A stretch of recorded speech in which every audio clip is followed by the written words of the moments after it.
সতীর্থের সঙ্গে সংঘর্ষ, নাক কাঁধ ভাঙল অজি ব্যাটারের। সাম্প্রতিক সময়ে দুর্দান্ত সব ক্যাচের জন্য আলোচনায় রয়েছে অস্ট্রেলিয়ার ফ্র্যাঞ্চাইজি টুর্নামেন্ট বিগ ব্যাশ। টি-20 ফরম্যাটের এই প্রতিযোগিতায় দারুণ সব ফিল্ডিংয়ের ভিডিও সামাজিক মাধ্যমে আলোচনায় রয়েছে। কিন্তু এবার একটি ক্যাচ ধরতে গিয়ে মুখোমুখি সংঘর্ষ হয়েছে দুই অস্ট্রেলিয়ার ক্রিকেটারের। ভয়াবহ আঘাত পেয়েছেন দুজনই, এর মধ্যে একজনের তো নাক ভেঙেছেই, কাঁধও সরে গেছে। গতকাল শুক্রবার পার্থের অপটাস স্টেডিয়ামে বিগ ব্যাশের ম্যাচে মুখোমুখি হয় সিডনি থান্ডার্স ও পার্থ স্করচার্স।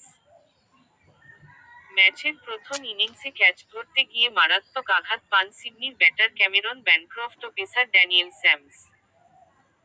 এর মধ্যে ব্যানক্রফটের নাক কাঁধ দুটোই ভেঙেছে বলে জানিয়েছে অস্ট্রেলিয়ার সংবাদমাধ্যমগুলো। বিগ ব্যাশের চলতি আসর, এমনকি এ বছর ঘরোয়া সব প্রতিযোগিতা থেকেই তিনি ছিটকে গেছেন বলে আশঙ্কা করা হচ্ছে।